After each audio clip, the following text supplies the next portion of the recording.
अस्सलाम वालेकुम जिन नाज़रीन ठकानियूं सां गॾो गॾु आऊं आहियां ख़ुदि ठकाई तव्हांखे अहम ख़बर ॿुधाईंदो हलां त चंड जे मथे घर बुकिंग जे लाइ जारी आहिनि ऐं जेके बि पंहिंजो घर बुकिंग कराइणो हुजे सो गामू सां राब्तो करे ऐं पंहिंजो घर बुकिंग कराए। गामू जो नंबर आहे 00033 भेरा दॿायो, डायरेक्ट गामू सां ॻाल्हायो ऐं चंड मथे पंहिंजो घर बुकिंग करायो।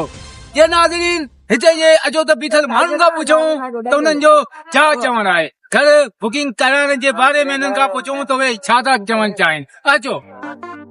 अस्सलाम वालेकुम। वालेकुम अस्सलाम। वालेकुम अस्सलाम। अरे चंद मथे घर बुकिंग जे बारे में तव्हां खां पुछण आया आहियूं, इन जे बारे में तव्हां थोरा असांखे ॿुधायो। त चंड जे मथे छा? चंद जे मथे घर घर घर बुकिंग जे लाइ। अच्छा हाँ, अरे बुकिंग यार, जारी आहे। बुकिंग जारी आहे न। सची पुछे त यकीन करे ॾिस थेलो पुठनि में पियो आहे। असां पाण कोला में आहियूं त कंहिं न कंहिं जॻह ते रुगो टुकरी खां मिले, पर तूं चए थो हुते जेकॾहिं आहे जॻह न त यार असांखे जॻह बॻाए कोन थी खपे। पोइ असांखे रुगो प्लाट जी का टुकरी हुजे जिते असांजो पंहिंजो रुगो लॻायूं तंबू। छा लॻायो? तंबू तंबू लॻायूं। तंबू? हा, असांजे टेंट आहिनि न। अच्छा पर ॻाल्हि ॿुधो न, बिलाटी टुकड़ी तव्हांखे चंद जे मथे फ्री में मिलंदी। फ्री में? हा, फ्री चंद मथे। हाँ बस बस रुगो ईअं ई सही आहे। हाँ बस। अच्छा भला घर तव्हांखे बुकिंग कराइणो हुजे या न कराइणो हुजे ऐं जेकॾहिं तव्हां घर बुकिंग करायो था त पोइ 33 भेरा 0 मिलाए साम्हूं सां ॻाल्हायो। पहिरीं तो पूरी लॻी पियो लॻी पियो लॻी पियो 33 भेरा 0 लॻायूं। 33 भेरा 0 मिलाए हाँ साम्हूं सां ॻाल्हायो।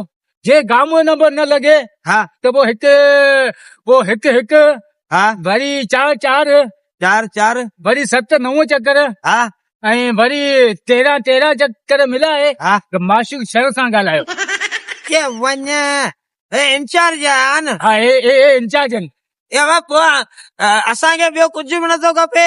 असांखे रुगो प्लाट जी टुकड़ी खपे जिते असां पंहिंजो रुगो तंबू लॻायूं, बाक़ी ॿियो बस ख़ैर हुजे। प्लाटी टुकड़ी खपे ऐं असांखे चवणो त असांखे सिर्फ़ु प्लाटी टुकड़ी खपे जिते असां पंहिंजो तंबू लॻायूं ऐं लॻायूं तंबू। उस्ताद ॿी ॻाल्हि इहा, पकनि घरनि में असांजा वॾा बि कोन वेठा, हिन जे करे तो कचो जेकॾहिं घर हूंदो न किरंदो ठोका कंदो माण्हू सोचा के निकिरी वेंदो। बाक़ी पक्का घर जेका न रुगो धुड़ुम। अदा चंद मथे जेके घर ठहियल आहिनि न उहे सभु कचा घर ऐं फ्री में आहिनि। अगरि तव्हांखे बुकिंग कराइणी हुजे न त सिर्फ़ु 20,000 रुपया तव्हां जमे, माना 20,000 रुपया फी आहे। 20,000 रुपया फी ॾेई तव्हां गामू सां या माशूक शहर सां राब्तो करे त हलायो मथे सुकून सां रहिया पिया हूंदा, सुकून सां। वञण जो रस्तो किथां खां आहे? माण्हू जेकॾहिं वञे थो उते। अच्छा उते जे वञणो आहे त केटी वारी एयरपोर्ट आहे न, उतां हवाई जहाज तव्हांखे थेरी खणंदो ऐं वरी राति जो तव्हांखे थेरी लाहींदो। जे कमकार हुजे त लही अचिजो, न त उते ई पिया आहियो। वाह वाह वाह वाह। उसे चांहि क्यों जो वक्त में तो करी कन तो होदा करे भी मूंसां ॻाल्हाई पियो न, हेॾा मोकर न। हा तव्हांखे ॻाल्हि पियो ॿुधायो हिते लॻे न। वाह वाह वाह वाह। हा तव्हांखे लॻे कोन थो। हा तव्हां अॻियां ॿुधायो अॻियां असांजो चवणु इहो आहे त होसा ईअं माना माण्हू वञे, माना सुबुह मां निकिरंदे वेंदो, सुबुह मां चढ़ी जहाज में राति जो। अगरि कोई कमकार हुजे त वरी जहाज में लही जो, न त उते ई पिया हुजो। पोइ हुते अल्लाह दे बानू साहिब बस वञ। यार तूं यार छा पियो करी यार? मैं त तव्हां खां पुछां पियो। मागे काकड़ा तो कटे यार, हालत ॾिस। बुकिंग कोन थो करायां बस। हाँ उते सही आहियां। तव्हां नथा बुकिंग करायो? तूं बुकिंग वारो थोड़ी काकड़ा तो कटे, वो अॻियां ख़बर छा थी आहे जहाज़नि वारा किराए जॾहिं न फ़ाइदो ठहे नथा बुकिंग करायो। ठहे हलो ये नाज़रीन हिन इहो आधा बुकिंग नथो कराए, अचो त अचे करे बीठल के ॿिए शख़्स खां पुछूं त हुनजो छा चवणु आहे। न वञ बुकिंग यार भाई काकड़ा तो कटे हले तो ॾिस। अदा अस्सलाम वालेकुम। सलाम। अदा यो चंद मथे घर बुकिंग जे लाइ जारी आहिनि।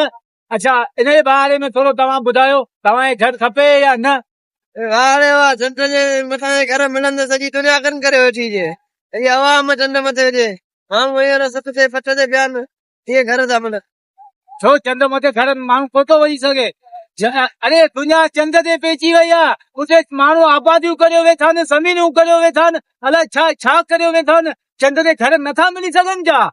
और मिली सकंदा तेरे ही या हेठ करी मथे जने हाँ। चोई ये तो अच्छा चंद जे घर कोन मिलंदा चंद जे घर ठहनि पिया VIP घर ठहनि पिया अगरि तव्हांखे घर वठणो आहे त तव्हां माशूक शहर सां या गामू सां राब्तो करियो 33 भेरा 0 मिलायो 0 मिलाईंदा नंबर लॻी वेंदो गामू सां ॻाल्हायो घर बुकिंग करायो चंद मथे जीअं नाज़रीन तव्हांजी ख़बर ॿुधूं हमारा सबक क्रेक आहे मूंखे बि ईअं थो लॻे चरियो लाउ लाइ जीअं नाज़रीन थकानियूं सां गॾोगॾु आऊं या ख़ुदू थकाई खे इजाज़त ॾींदा वरी इंशाअल्लाह मिलंदासीं के ॿिए मौज़ू ते तेसिताईं ख़ुदा हाफ़िज़।